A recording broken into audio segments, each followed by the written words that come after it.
Ayo, Plaidman, third attempt at making a video. This is hilarious. All right, so I want to do a book review. I read this book a little bit ago. Listen, audiobook, that's how I do books. Again, I suggest Libby, or there are several other free apps where you can have access to books.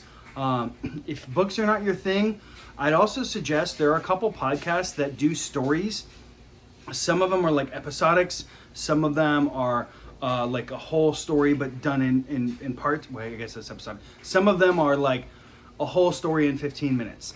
And then others are like a whole story but over numerous hours. So it's kind of like a book, but it's done in audio format. And sometimes it's a single narrator. So anyways, all that is to say, there's lots of wonderful things to listen to if you're ever getting over imbued with crappy music or everything that's going on in the world and you're like, I need a break and I just need to unplug. That is a fun way to do that. I highly suggest. Books are amazing. So today's one is a bit interesting. It was a friend of mine on Facebook. He said, hey, I'm reading this book. It was really good. He didn't say reading. He's like, I read this book. It's great. And I was like, cool, I'll check it out. And not to me, mind you, to everyone. Usually I only read books that are like suggested by me, but I'm trying to go out of my wheelhouse and try different books. So this one was a bit different. It's called Black Flags, Blue Waters, and it's by Eric J. Donlin. And what's fascinating about it is it's not a story per se. It's not fiction. It's kind of historical fact. It's basically him going over and explaining the start and the end of piracy as it pertains to the United States, the colonies. And it's so interesting. And he does cover the golden age of piracy.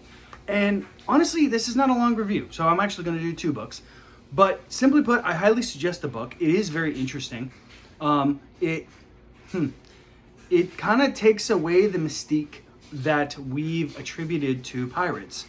And he does talk about that because there's a lot of things that we think we know about them, but in actual fact, that's not what they did or not how they acted. And it's kind of fascinating. Now, he doesn't talk about piracy as a whole. He's primarily talking about piracy as it pertains to the United States or the colonies before that, and how they dealt with it, and how initially, on one end, a good interesting point is, on one end of the spectrum, when the pirates were going all the way to like India and whatnot, and pirating over there, and then taking their spoils back home, the colonies seemed to have a lot of like, hey, welcome back, almost treated as heroes and celebrities, which makes sense. They're bringing tremendous wealth to the Americas.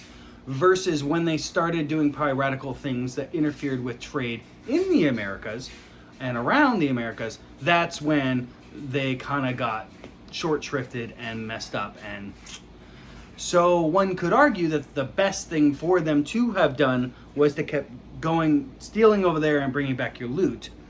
But, you know, and it's just very interesting. Like it takes away the romanticism and the mystique of piracy in kind of this beautiful, methodical way.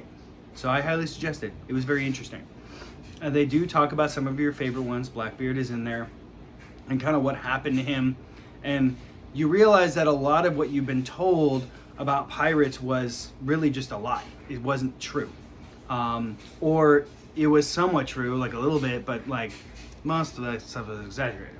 So that's that. That's that book. It's called Black Flags, Blue Waters, and it's by Eric J. Donlin. Highly suggest. Now the other one is only a 3-hour audiobook, really short, and frankly, I feel like I was tricked. I finished, and I was like, is there a longer version? Like, because it ended, but like, I feel like it was missing a sentence. And it was so much so I'm listening in my car. I finished it today, and I like went back 30 seconds, and I was like, no, that was the end. So I don't know, maybe I need to find another version, whatever. It doesn't change the book itself, okay? And it could just be a great ending of like, well, we're done, that's it. So, one of my favorite books of all time is a book called Illusions by Richard Bach. And if you haven't read that book, I highly suggest it. I will read it again and do a separate thing, but I'm pretty sure I already did, but I'll do another one because it's so good. And there's a movie, but don't watch the movie, just read the book. Kind of like Wheel of Time. Don't watch the TV show, read the book. Anyhow, but The Legend of Badger Vance, I didn't know that it was a book until very recently. And I was listening to some podcast, and Steven Pressfield, who is the author, oh my God, I didn't even realize. The movie came out in 2000, and it was directed by Robert Redford, with Will Smith being Badger Vance, and then Matt Damon, and apparently there's a female love interest. I haven't seen the movie in so long. I have fond memories of the movie, but I haven't seen it in so long. But I read the book, and yeah, so this is awkward book. Sorry, I was not fully prepared for this.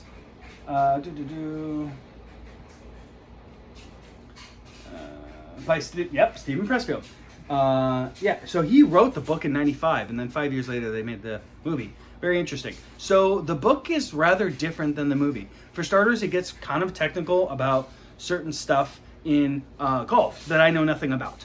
And the correct thing to do is to like look up all your terms and words and things like that, and I did not do that. And I'm listening to audiobook. That's kind of one of the downsides to audiobooks, is that you get into a book, and if you don't know the word, you're less inclined to like pause and look up the word. So that's on me, not blaming audiobooks for that. That's just me. I have a decent enough vocabulary, and I have the capacity to follow the story. So maybe I missed some things. However, the nuts and bolts of it are pretty much, you have, there's this epic golf course that's being made for various reasons by a rich person. You just want to create a great golf course.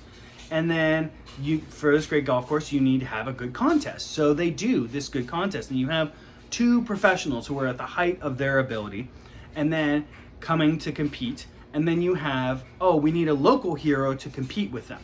And they try to get this guy, and they go through a couple options, and then finally they pick our guy. I'm not even going to pronounce his name. It's the guy played by Matt Damon, okay? And he has an assistant, caddy, who is kind of otherworldly. He seems to be a lot more than what he comes off as, which is kind of comes off as like a bit of a bum. Not a bad person, just like kind of less than fancy clothes, less than fancy accent, whatever. Black guy in the South when there were still kind of Jim Crow-y things going on, because this was after World War I, before World War II. And anyways, it explodes in this beautiful way of explaining the art of the game and the significance and the importance of the game, while they do the pre-competition, and then the day of they do the competition. And it's just beautiful. For somebody who never really watched golf or paid attention to golf, like about Tiger Woods, about Arnold Palmer, but that's about it. It was so cool and so visual, and you felt like you could almost see the shots. And not referencing the movie, but you could almost see the shots in your head. It was so well described, even with the lack of, hi kitty cat, even with the lack of fully duplicating exactly how things operate. It was really, really well done. And in a way, I love that they made a movie about it. I was very impressed that they made it so quickly afterwards. But to me, the book feels incomplete. And I'm like, what? I'm so confused. It is complete. It's a finished story.